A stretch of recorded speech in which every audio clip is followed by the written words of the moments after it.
So hello everyone, welcome back to RF Study Zone. Today we discuss about the math chapter number 15, frequency distribution and mean. तो start करते हैं introduction से. Static may be define as the science of collection, presentation, analysis and description of numerical data.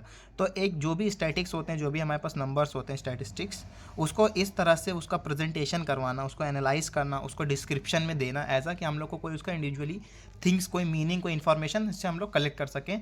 Information is collected present and organization form of tables. कोई भी information हम लोग किस form में हम लोग को मिल सके, as a tables, as a graph. ठीक है, तो इसको हम लोग एनालाइज करते हैं. तो सबसे पहले समझेंगे व्हाट इज़ डेटा. तो अभी इंट्रोडक्शन हो गया, व्हाट इज़ इंट्रोडक्शन समझ लिया. अभी समझते हैं व्हाट इज़ डेटा. ओके, तो data consider the marks scored by 25 students of a class. जैसे कि कोई भी क्लास में 25 स्टूडेंट्स हैं, तो उनका स्कोर यहाँ पे मार्क्स आ रहा है. जैसे किसी को 80 मिला है, किसी को 46, किसी को 56, किसी को 98, 54 एंड एक्सेट्रा. ओके, तो ये डेटा है हमारे पास, हमें डेटा है. तो एक हमें पास इन्फॉर्मेशन भी साथ में, इन्फॉर्मेशन का है कि ये 25 स्टूडेंट्स. तो अभी डेटा क्या होता है? डेटा नथिंग इज, कोई रॉ मटेरियल हमारा डेटा कहलाता है. लेकिन उस डेटा को जब हम लोग ऑब्जर्व करते हैं, ऑब्जर्वेशन करते हैं उस डेटा का, तो नंबर ऑफ ऑब्जर्वेशन जितना भी आता है वो हमारा इन्फॉर्मेशन के एज अ जो इन्फॉर्मेटिव यानी ऑब्जर्व किया हुआ डेटा हम लोग को मिलता है. ओके, तो यहाँ पे हम लोग समझते हैं particular type of information above the form of numerical figure, plural और डेटम. ठीक है, तो यहाँ पर जो भी हमारा डेटा है कि यहाँ पर हमने डेटा लिया, उसमें हमें फ्रीक्वेंसी मिलेगी, टेली मार्क्स मिलेंगे, ये सब हमारे डेटा में इन्फॉर्मेशन हम लोग कलेक्ट करेंगे. कि ऑब्जर्वेशन नंबर क्या होता है, कि यहाँ पे हम लोग समझते हैं ऑब्जर्वेशन नंबर क्या होते हैं. यहाँ पे ध्यान दीजिएगा कि जैसे फॉर सपोज 40 और दो नंबर हमको मिले 80.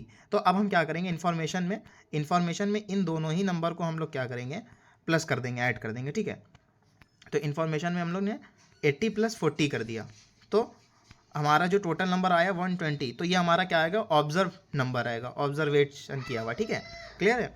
तो इसके बाद हम लोग नेक्स्ट आगे बढ़ते हैं, ध्यान देते हैं नेक्स्ट पे.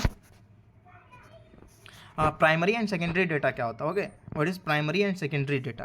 तो सबसे पहले ध्यान देंगे प्राइमरी सेकेंडरी डेटा क्या होता है. कि रॉ और primary data original first and informed collect by the investigator for the first time. तो यानी जो डेटा हमारा फर्स्ट टाइम हमें प्रेजेंट किया जाए वो हमारा रॉ डेटा कहलाता है. यानी जिससे उससे पहले हमें कुछ भी उसके बारे में इंफॉर्मेटिव पता ना हो. जैसे फॉर सपोज हमने किसी पर्सन के पास गए या अपने स्टूडेंट्स के पास खड़े हम, तो हमने अभी तुमसे बात करने लगे 1 2 3 5 8 9 10. तो तुम लोग को, जो भी मेरे स्टूडेंट्स ये वीडियो देख रहे हैं, उनको बिल्कुल भी नहीं पता चलेगा कि सर किसके चीज़ के बारे में बात कर रहे हैं, ये क्या है, 1 2 4 5 क्या है. तो जब मैं उनको बताऊंगा कि ये मार्क्स हैं या फिर ये सीक्वेंस है, कि लाइन बाय लाइन सब लोग आ जाए, number 1, number 2, number 5, number 6 students के जो भी अपना सीक्वेंस नेम है, रोल नंबर है, रोल नंबर 1, तो जो वो इन्फॉर्मेशन हो जाएगी. लेकिन रॉ डेटा क्या होता है, प्राइमरी डेटा क्या होता है, कि जिसके हमें फर्स्ट टाइम यूज़ कर रहे हैं, जिसके बारे में हमें कुछ भी ना पता. ओके, तो इसमें क्या होता है, इसमें बहुत सी चीज़ें होती है, रेनफॉल, ठीक है, टेम्परेचर, ह्यूमिडिटी, प्रेशर, ये सब हम लोग एक फर्स्ट टाइम ही यूज़ करते हैं. ये सारा डेटा हमारा फर्स्ट टाइम कहलाता है.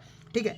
On the other hand collected records और data already available are called secondary data. यानी जिस डेटा को हम लोग पहले ही कलेक्ट कर चुके हों, उसी डेटा को हम लोग आगे अपडेट कर रहे हो, अपग्रेड कर रहे हो, तो वो हमारा सेकेंडरी डेटा कहलाता है. सेकेंडरी डेटा जैसे कि अभी हमने 40 + 80 करके दिखाया, तो ये मेरे पास दोनों ही डेटा ऑलरेडी थे, 40 भी था और 80 भी था. अब उन दोनों को जो प्लस करके 120 आया, वो हमारा सेकेंडरी डेटा कहलाएगा. ओके, एकदम सिंपल से एग्जाम्पल हमें समझ में आ गया what is primary data and secondary data. Clear है, गुड. अब इसके आगे नेक्स्ट पे पढ़ते हैं, एग्जाम्पल्स के तौर से समझते हैं अरे एंड रेंज. ओके, अब बात करेंगे अरे के बारे में. व्हाट इज अरे.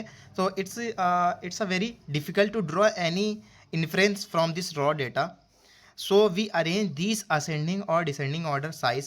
The above data arrange in ascending order. This is just like that, 38 38 38 40 40 46 46 46 50 54. That is arranging. ठीक है, तो इसी को हम लोग array कहते हैं. जैसे कि फॉर सपोज हमारे पास कोई भी डेटा है, रॉ डेटा है, जिसके बारे में हमें कुछ भी अभी नहीं पता है. ठीक है, तो हमने क्या करा, जैसे कि हमारे पास लाइक द 25 स्टूडेंट्स का डेटा आया, उनका स्कोर आया.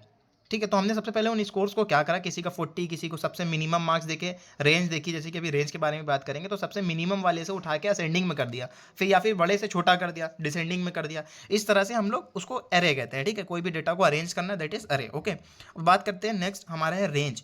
What is range. रेंज क्या होता है, कि मतलब फॉर सपोज हमारे क्लास में 25 स्टूडेंट है या 50 स्टूडेंट है, आउट ऑफ 100 स्टूडेंट है, तो उसके सबसे ज़्यादा हाईएस्ट मार्क्स किसके हैं और सबसे मिनिमम मार्क्स किसके हैं, तो वो हमारा रेंज हो जाएगा. कि अभी एग्जाम्पल से हमारे सामने एग्जाम्पल नंबर 1 को देखते हैं हम लोग. तो एग्जाम्पल नंबर 1 में हम लोग समझते हैं the weight of 35 students of a class measured in KGs. ठीक है, यानी उसको मेजर करा गया किलोग्राम्स में। आर गिवन बिलो, हमें डेटा दिया गया है सारे 25 स्टूडेंट्स का, कि किसी का 32, 29, 30, 33, 38, 27, 32, तो ये हमारे पास एक डेटा अवेलेबल है। तो हमने सबसे पहले क्या करा, हमने अरे का यूज़ करा, कि यानी सारे डेटा को हम लोग ने कलेक्ट कर लिया, असेंडिंग ऑर्डर में रख लिया, कि जब से सबसे मिनिमम क्या था, ये इसमें यहाँ पर रेंज का यूज़ हुआ, कि सबसे पहले मिनिमम उठाएंगे फिर हाईएस्ट तक के लेके जाएंगे, दैट इज़ कॉल्ड रेंज। तो एग्जाम्पल से हम लोग ने समझा एरे और रेंज। तो यहाँ पे हम लोग ने क्या करा, यहाँ पे हम लोग ध्यान देंगे कि यहाँ पे हम लोग ने मिनिमम था हमारे पास 27, वो कितने टाइम्स आया था, 27 का 2 बार यूज़ हुआ, एक यहाँ पर और दूसरा यहाँ पर। इस तरह से हम लोग ने उसको अरेंज कर लिया, और उसका टैली मार्क्स कितना दिया, 2, फ्रीक्वेंसी कितनी आई, 2। ओके, तो इसको हम लोग ने डेटा को डिस्ट्रीब्यूट कर दिया, 27 को 2 टाइम्स में डिस्ट्रीब्यूट कर दिया। ठीक है, उसका वेट एक जगह लिखा, यानी 27 kg के 2 स्टूडेंट्स मेरे पास थे, 28 के कितने थे, 3 स्टूडेंट्स, 29 के कितने थे, 4 स्टूडेंट्स, 30 के कितने थे, 5, 32 के कितने थे, 4, 33 के कितने, 7 स्टूडेंट्स। तो अब यहाँ पे ध्यान देना, 1, 2, 3, 4, 5, 6 एंड वेरी 7, ओके 7। तो ये 7 स्टूडेंट्स हमारे पास 33 के थे। तो अब यहाँ पे हम लोग देखा कितने कितने सबको असेंडिंग ऑर्डर में रख लिया। उसके बाद 36 के कितने थे, तो इस तरह से हम लोग ने अरेंज कर लेंगे। 36 के हमारे पास हैं 2, 38 के 3, 39 के 4, 40 के 1। तो अब ये जो मेरी टोटल फ्रीक्वेंसी है, इसको हम लोग क्या करेंगे, इस फ्रीक्वेंसी को ऐड करेंगे, कि 2 + 3 + 4 + 5 + 4 + 7 + 2 + 3 + 4 + 1, और तो टोटल हमारा 35 आना चाहिए, क्योंकि यहाँ पे हमें स्टूडेंट्स कितने दिए थे, 35 स्टूडेंट्स। तो ये इनका जो टोटल आना चाहिए वो यहाँ पे फ्रीक्वेंसी में भी 35 आना चाहिए। अगर ये 35 आ जाता तो हमारा यानी डेटा जो हमने बनाया है, ये डेटा टेबल बनाया, डिस्ट्रीब्यूशन टेबल बनाया, वो एकदम करेक्ट है। ओके, सो ये हमारा एक एग्जाम्पल्स का समझ में आ गया। अब हम बढ़ते हैं नेक्स्ट एक्सरसाइज की तरफ। क्लियर है? तो ये तो हमारा इंट्रोडक्शन हो गया इस चैप्टर का। अब एक्सरसाइज हम लोग नेक्स्ट चैप्टर में देखेंगे, नेक्स्ट वीडियो में देखेंगे। ओके।